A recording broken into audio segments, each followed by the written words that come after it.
Okay. Good morning. My name's John Hopkins. Good morning. My name's John Hopkins. I'm Executive Chairman of the John Hopkins Group and Lantern Property Partners. This is a fully owned subsidiary of our group of companies.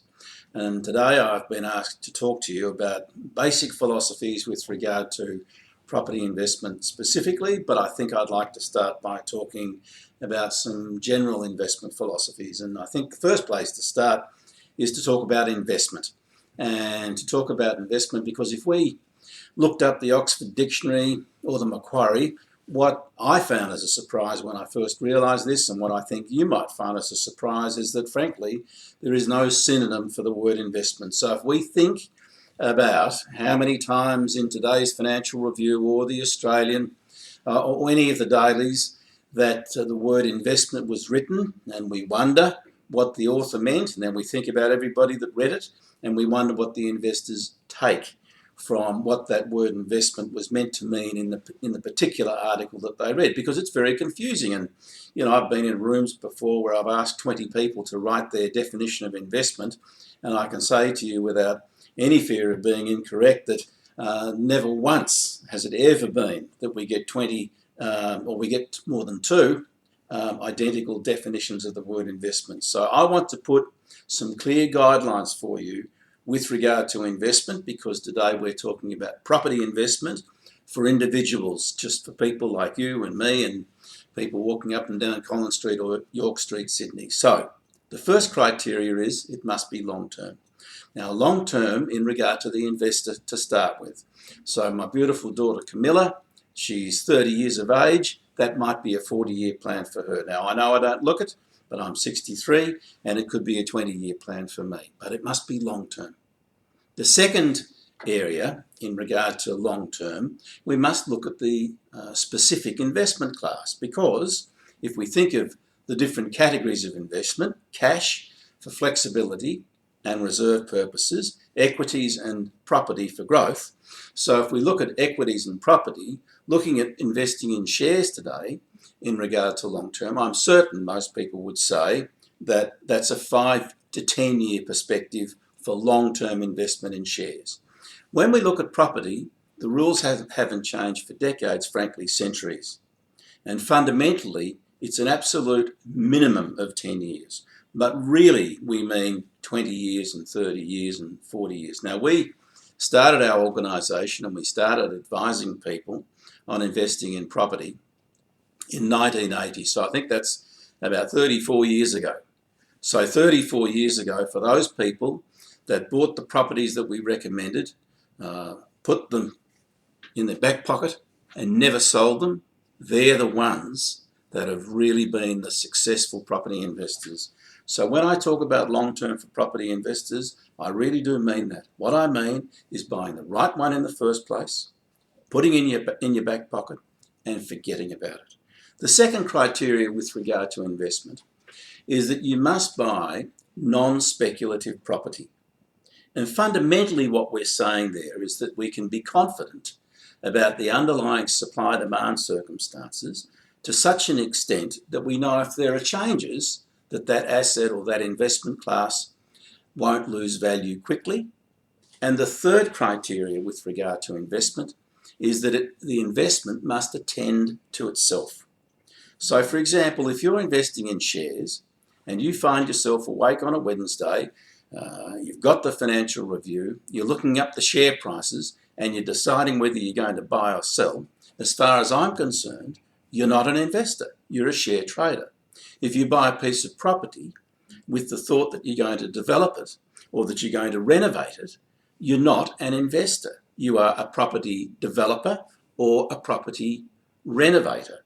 So as far as we're concerned in this circumstance, what we're saying is you buy the investment, sure, you might receive your dividends and you've got to bank them, or your rental payments and you bank that, and there'll be changes in tenants over the years.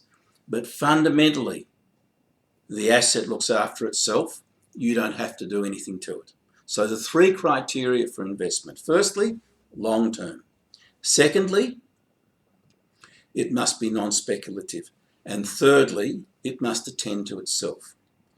Now, if we think about you, or we think about individuals that are going to be investing in property, why would you do it?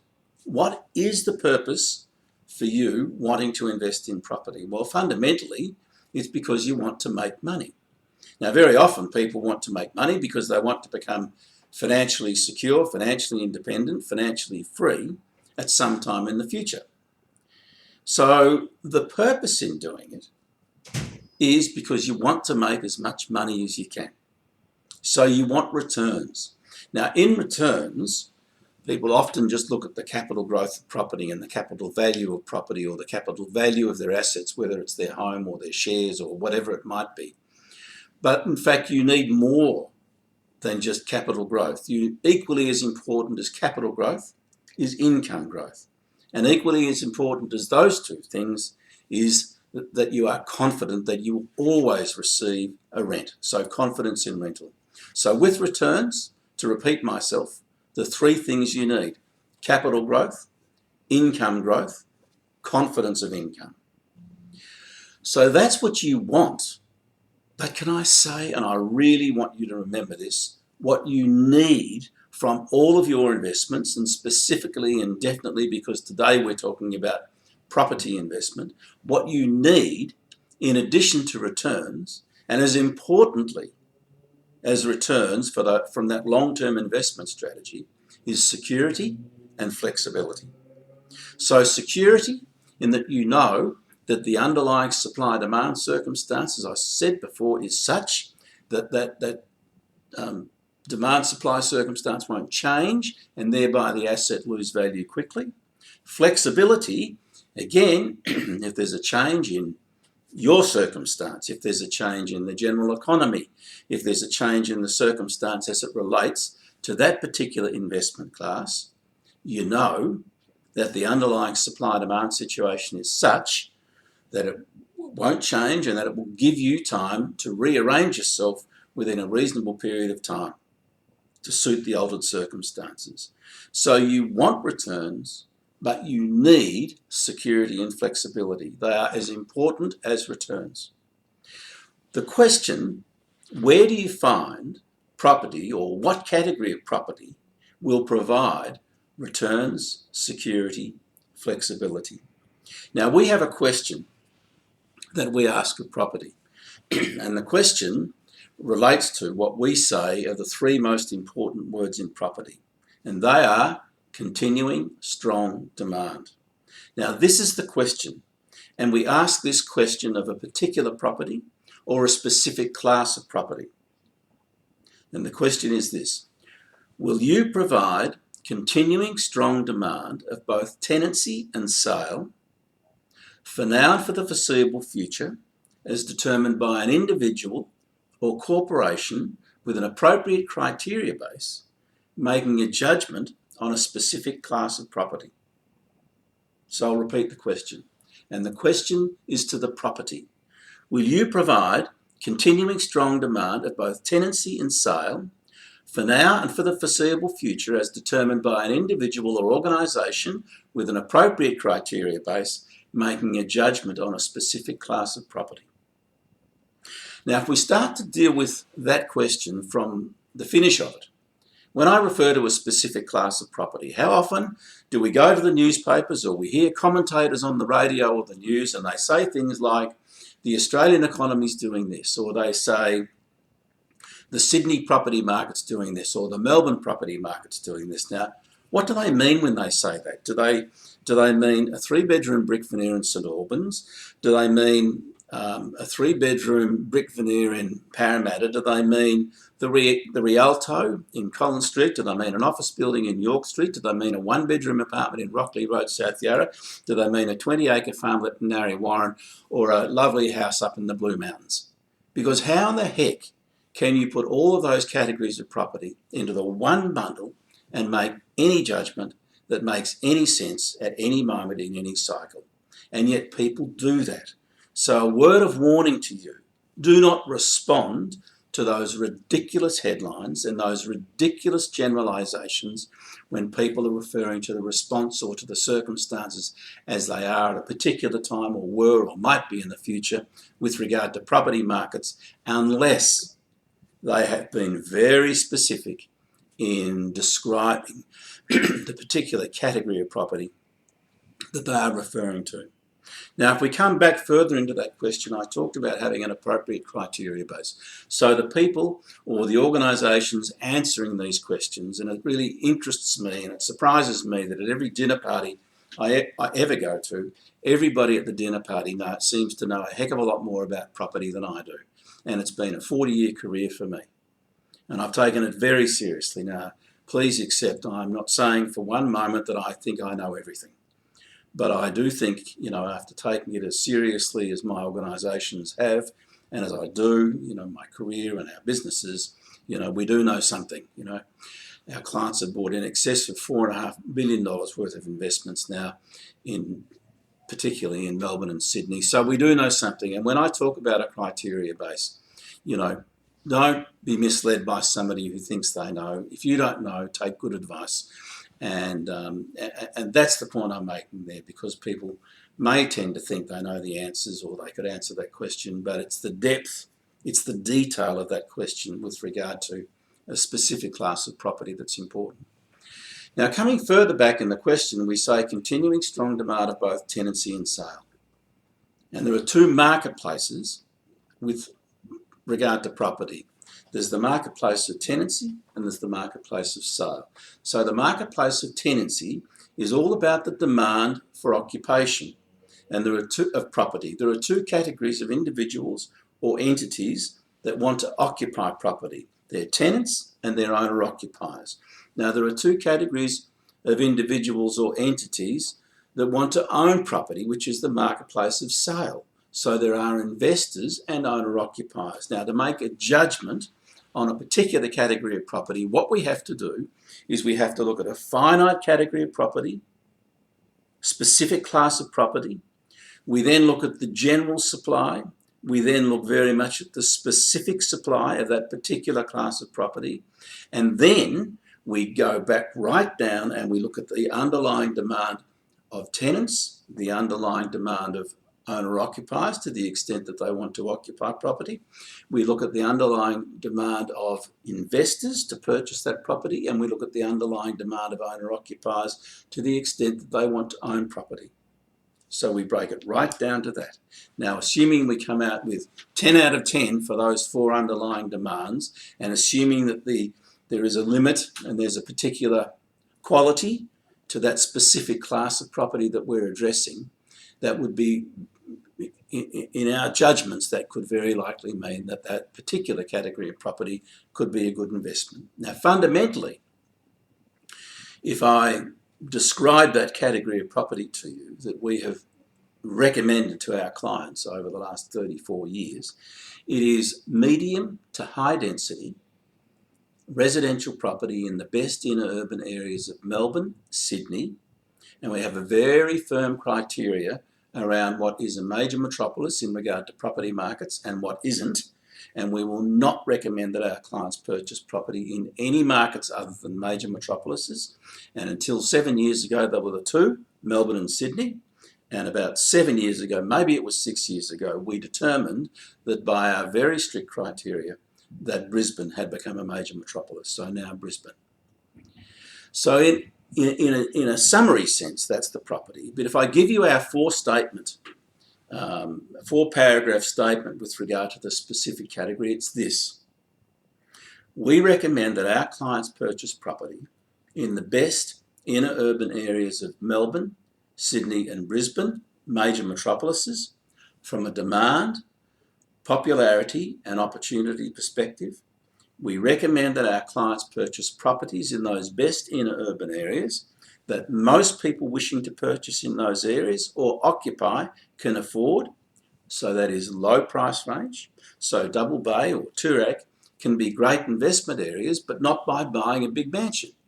It's by buying a small cottage or a little apartment in those areas, and that would be a quality investment. Now, it's not easy at the right prices to get quality property in those areas, but they would be fine. So it's low price range.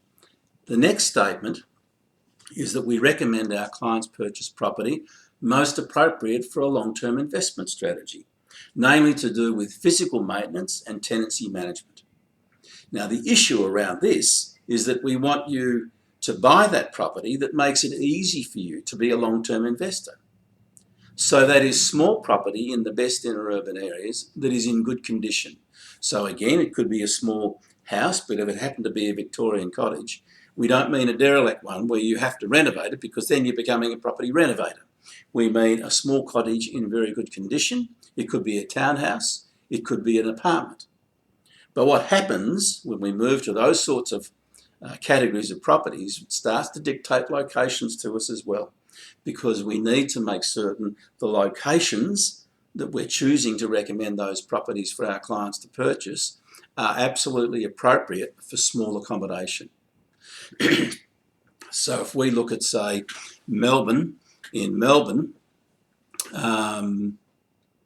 Camberwell, Surrey Hills have bigger homes and bigger blocks of land. So it's very much a family location compared to Hawthorn, where Hawthorn is, as well as that, a very popular small property location. So if we wrote an advertisement to lease a small apartment or a small house, or wrote two advertisements, and one we entitled Camberwell and the other one we entitled Hawthorn, I bet the response in regard to tenancy would be twice as much for Hawthorn as it would be,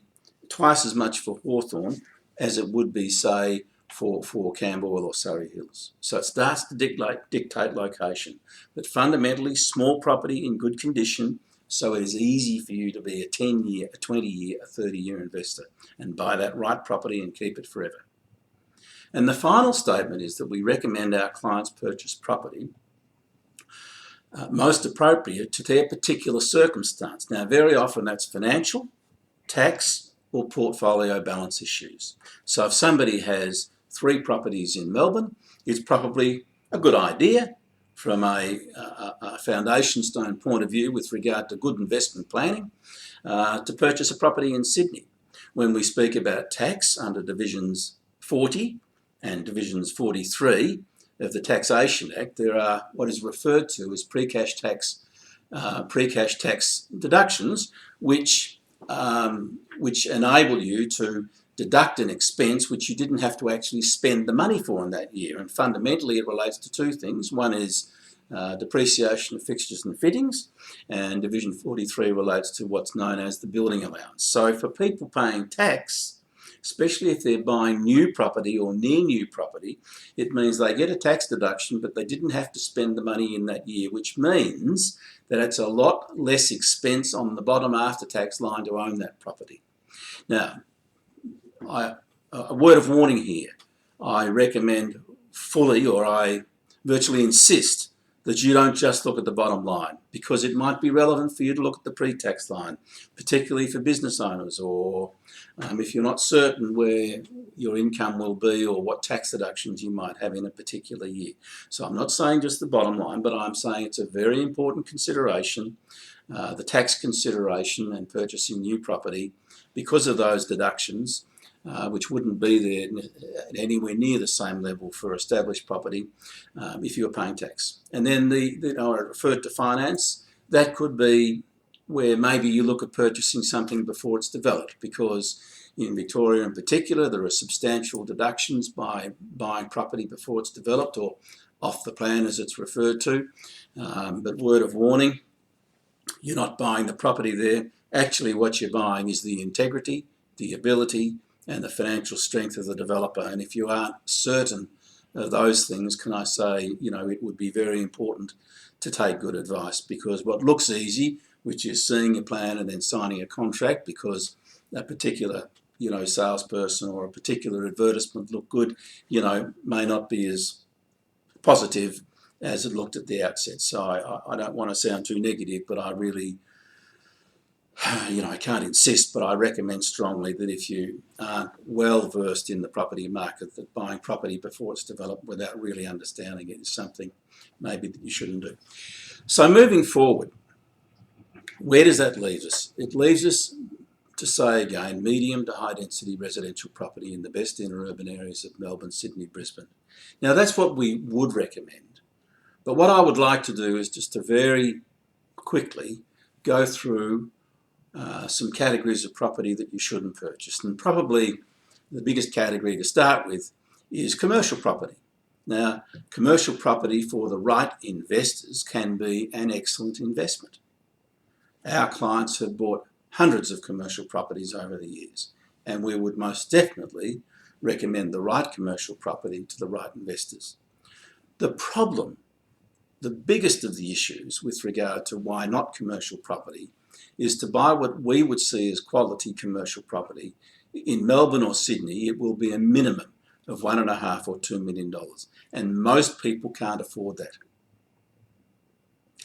Especially when we say we need a spread of investment. So that would suggest we need to build our portfolio with numbers of properties over years. So most people can't afford $1.5 or $2 million, let alone building spread, building balance into their portfolio by buying more property. So commercial property, for that particular reason, isn't correct for most people. Secondly, however, though, with regard to commercial property, the issue with regard to management is very much more pertinent. If you're not AMP, you will not have the same attention of a commercial estate agency in regard to making certain that you're looked after and your property's looked after. So therefore, it would come very much down to your ability. And if you are competent and experienced at managing these sorts of tenancies and these sorts of properties and these understanding these sorts of commercial circumstances and legal agreements, fine. But if you're not, I suggest to you that it is very easy to have your fingers burnt, because commercial property is that category of property when an economy gets tough that very often gets impacted, and tenants leave and arguments and legal problems and so on. So I'm not wanting to scare you off if you're thinking about it, but I really would like you to be confident that you can manage it competently yourself.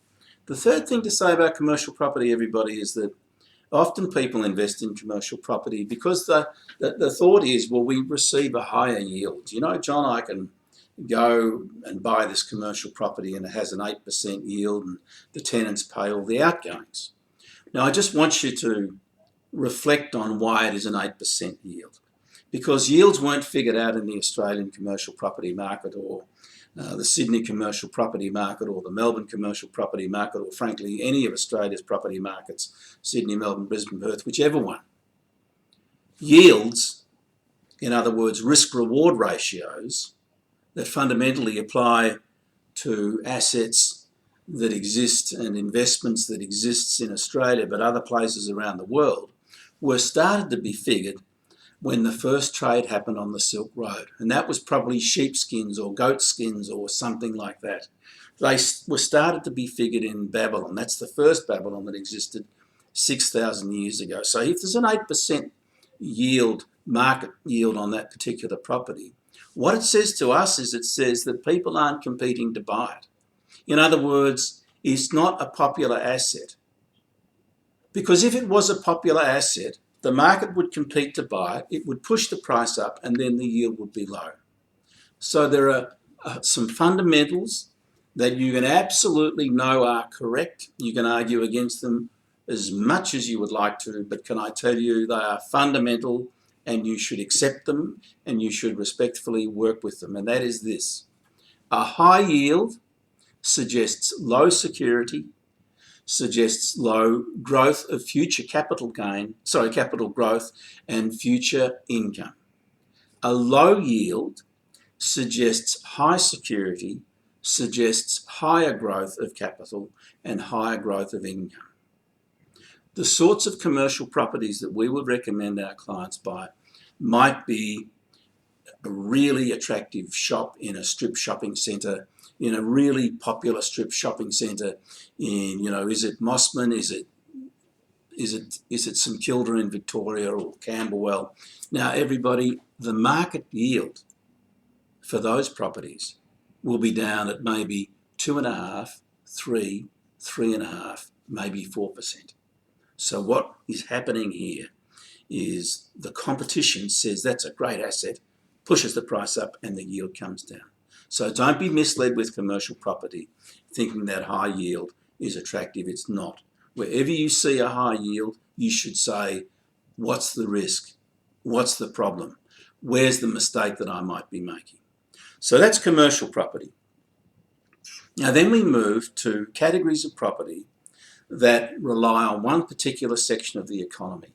So for example, if I said student apartments in Melbourne and Sydney have been very popular, and Adelaide, and also at another level in Brisbane. Now, wherever we rely upon one particular section of the economy, whenever there's a change in the underlying demand, that will flow through and affect the property's values on the one hand and possibly the property's income as well. Now in Melbourne, with regard to student accommodation, about, I think it was 4 to 5 years ago, there was a circumstance where, most unfortunately, some people from India were treated badly by some rebels and disgraceful people. The media got onto it, it went back to India, and it impacted to a great degree the numbers of people coming from overseas to utilise Melbourne for tertiary education. It impacted then the capital values of those properties, and then of course there were more properties to lease, so it impacted the possibility of getting tenants in those properties. Now whether it's student accommodation, whether it's aged care, whether it's serviced apartments, or if I can take it to rural property. So if there's single-use property or one section of the economy that impacts it, so rurally zoned land, there is no way that should be considered a quality investment. If you purchase one of those properties for a continuing income stream, well, you might do that. I don't know. I don't think we would recommend that because you wouldn't have flexibility in downturns of the market, but you might do that. Or if you saw some rural land and you said to yourself, I think it's going to go up because milk prices are going to change, well, I would say that's a speculation. That's not an investment. So wherever single-use property is, it needs to be taken out. So what that leaves us with, if we're looking at the whole of Australia, is residential property.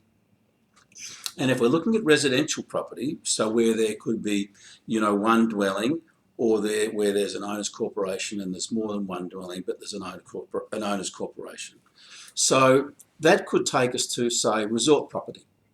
And the issue around resort property, if we think of Surfers Paradise, somebody could buy an apartment and they could say, this is a terrific apartment, and I tenanted John to the local population. It isn't leased as a holiday apartment, so therefore I get rent all year round, and therefore I'm an investor. Now I'd say, what happens to that market if we have a downturn in the economy? Now what happens to that market is the first thing that gets sold if we have a general downturn in the Australian economy is secondary assets. And it's just so seeable in resort places, and in particular the Gold Coast, where there is so much property and so many apartments. Everybody's selling their secondary assets. So the market is in the doldrums during that downturn. The second thing that happens during that downturn in the economy is that people stop going on holidays. So the economy that is meant to be supporting this particular property market is in trauma as well. So I say to you, without any fear of incorrectness, there would be no resort location in Australia that I would be comfortable to say that you could confidently have returns, security, flexibility on an ongoing basis. It doesn't exist. And yet so often people go on holidays and it's the first time they've had for all year or 2 years or 5 years to relax and look in an estate agent's window, and the properties look terrific because they're overlooking water and bush or whatever it might be, and they get influenced to think it's great. Well, all that glitters isn't gold, and that is not going to provide the three things you need: returns, security, flexibility. So resort property's out. Now regional property, we could go to Wagga Wagga, or we could go to Traralgon, or we could go to Albury Wodonga, or we could go to Goulburn, or we could go to Portland in Victoria. The issue, everybody, is that the populations are not big enough to support a continuing economy. So one is the population size, and the second in regard to property markets is that the economy that is involved with that property market must be strong and independent. So it must be major metropolises. Now, about 20 years ago, I was speaking in Canberra to a group of accountants and financial planners, and I explained that our commitment was that our clients would only buy John Hopkins and Lantern Property Partners recommended property in major metropolises. And I explained that our definition of that was where if there was a change of one or two or three circumstances that changed the underlying supply demand to such an extent that it changed either capital values or income levels, then it wasn't a major metropolis. And I went on to say that as far as we were concerned, Canberra was not a major metropolis. Some people were unhappy with that. I said, but it's not. And I said there are two issues. One's the rural economy that could impact Canberra and Queanbeyan's economy, but more particularly was politics. And I explained that if we had a change in government and the incoming government let the public service rise by 5% or decrease by 5%, I explained that we would impact the underlying supply-demand circumstances of property, we would impact capital values, and we would impact income levels. So therefore, Canberra could not be a major metropolis. Now, if we look at Melbourne and Sydney, you know, for the decades that we've been recommending their best inner urban areas, if we look at Melbourne and Sydney now, their population size, both, you know, 4.5 million, and if we look at the fact that they've both got strong and independent economies, you know, they're absolutely fine. So wherever we have a population base where things can change like that, there is no way that they would receive our recommendations. It has to be major metropolis. So regional centres are out. And somebody in Wagga, I love Wagga. I think Wagga is a beautiful town. Somebody could say, we've got the forces, we've got education, we've got light industry, we've got financial services. Yes, that's correct, but it's not big enough. And the one thing that would seriously impact Wagga Wagga is the rural economy. So even where there are sizable regional centres, as far as long-term investments concerned, it will not be receiving our recommendation, as nice as those centres might be. So what it leaves us with is capital cities. And I said before, there are two things that determine what is or what isn't a major metropolis: population size, strong and independent economy. Now, we recommend, if I go this way, Hobart is a country town. Now, I can tell you it's a beautiful country town, because if you go to Battery Point, just up from Salamanca markets and the docks there, and just walk there and just half close your eyes and pretend you're there, you know, around 1800, it is absolutely to die for. It's beautiful. And Sandy Bay is a beautiful suburb right on the beach. Hobart is beautiful, but it's a country town. The whole of Tasmania only has 500,000 people, and Hobart, I think at the minute, about 220,000 people. You can't compare that in terms of the strength of a property market to Sydney or Melbourne. It's just not possible. Now, the same thing is relevant for Darwin, and I believe the same thing is relevant for Adelaide. Now, whilst somebody could say, well, Adelaide, 1.3 or 4 million persons, you know, is bigger and fine, it still hasn't got a strong economy, and it suffers from that. It always has, and probably until its resources are dragged out of the ground, South Australian resources are dragged out of the ground, you know, it will stay there. And even then, maybe it mightn't end up being like Perth. So it leaves us with Brisbane and Perth. And the issue for those is the population sizes are about the same. But when we talk about a strong and independent economy, whilst one could see for the last decade and a half, at least, Perth has a strong economy, but it's not independent, because it's very much impacted by resources. So whenever we get a blip in the resources economy, it impacts Perth. Where Brisbane is the benefactor of a spread in economic activity. So Queensland has a very strong resources sector, it has a very strong rural sector, it has tourism, it has that greying haired population. Brisbane itself has a burgeoning financial services sector, so it's much more spread. And that's why Brisbane. The difference with Brisbane, very important to be careful about moving from one location to another. Where Melbourne and Sydney at a level with regard to best inner urban areas, quite forgiving, Brisbane not so forgiving. So ladies and gentlemen, that's where I'm going to stop. I hope you've found some interest in what I've had to say. I would hope that if you have a loan approval ready to spend on a property investment, or if you're thinking about investing, that you might consider speaking to us. I can tell you without any fear of contradiction, we have a very professional organisation and we're not hard to get away from, and our people really are well educated and well experienced. And if you determined that you didn't want to be a property investor after spending half an hour with us, free of obligation and free of charge, I assure you personally, we're not hard to get away from. So we'd love to meet with you. Land Property Partners is an organisation that I'm just so fond of and so excited about, and I'd like you to get the benefit of what we're doing and, to be correct, what we've done for 34 years. Good afternoon.